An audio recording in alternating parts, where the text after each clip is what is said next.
Assalamu alaikum wa rahmatullahi wa barakatuhu.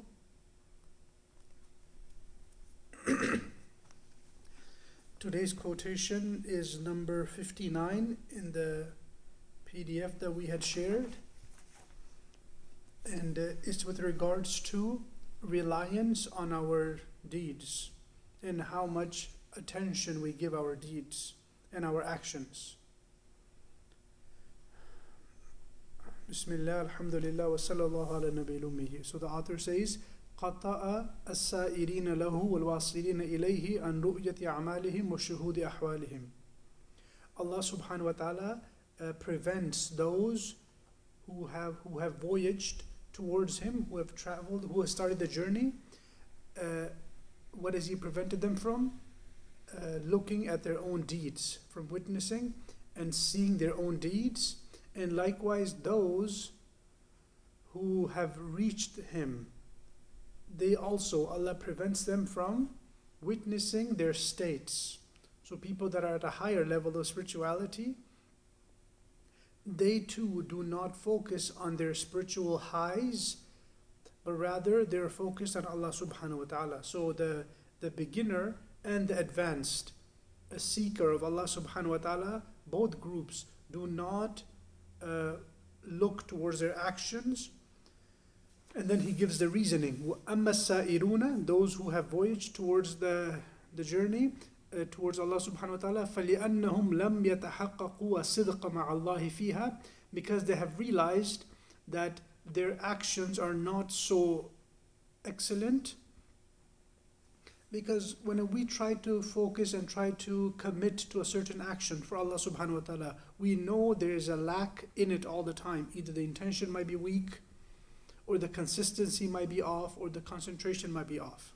So those who have started the voyage, they do not rely on their actions because they don't see it as so steadfast of an action.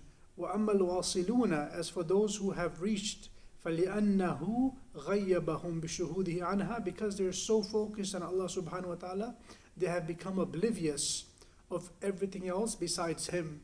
They have become oblivious of anything besides Him. So as they worship, the advanced worshippers, they're so focused on Allah subhanahu wa ta'ala that they are not able to focus on the sweetness and the amazingness of their actions.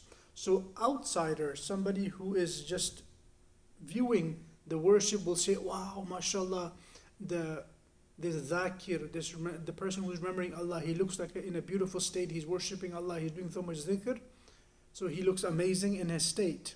Somebody's reading Quran and it looks like he's doing it very honestly, he's sitting in a corner, he's not trying to make a show of it, just reading between him and his Lord. So anybody who visualizes and sees this, views this, he knows something special is going on. But if you was to ask the person, how's your worship, are you enjoying it, the person will be abhorred by it, like, oh no, astaghfirullah, this has no quality. And it's nothing. So this is the beauty of the journey, that as a person continues to worship more and more, the more they don't focus on their actions, as in their grandeur of their actions, but they get lost in the beauty of Allah subhanahu wa ta'ala more and more.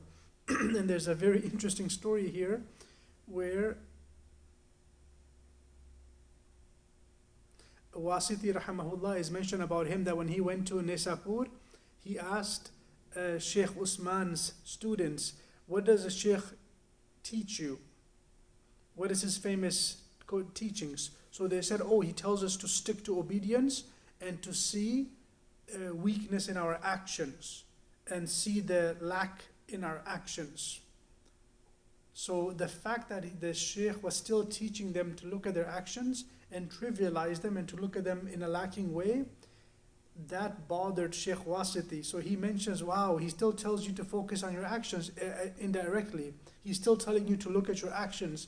He should teach you to look beyond your actions and look at your relationship with Allah subhanahu wa ta'ala, the direct communion with Allah. Don't focus on the actions and how lacking they are. So he, in a harsh way, said, wow, amarakum bil majusiyati al mahdha. He's basically making you fire worshippers. as in he's making you focus on your own action so much. هَلَّا أَمَرَكُمْ بِالْغَيْبَةِ عَنْهَا بِشُهُودِ مُجْرِيِّهَا وَمُنْشِيِّهَا.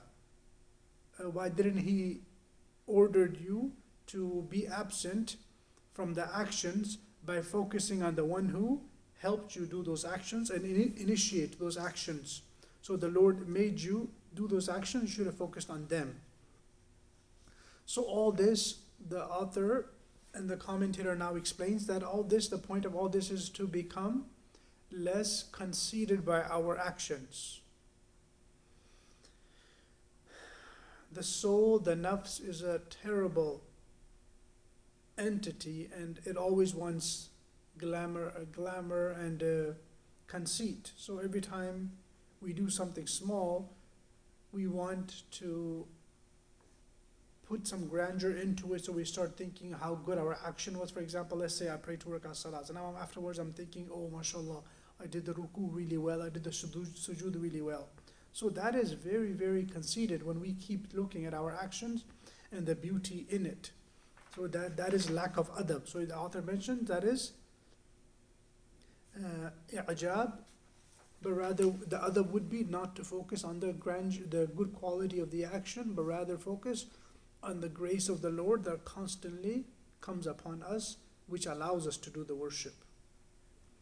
So this does not take away from the last lesson, which was to look at the action in two different ways. One was the fact that we physically were able to do the action. Do not think of that in a conceited way, but the fact that Allah allowed us to do that worship, we should be happy and pleased with that.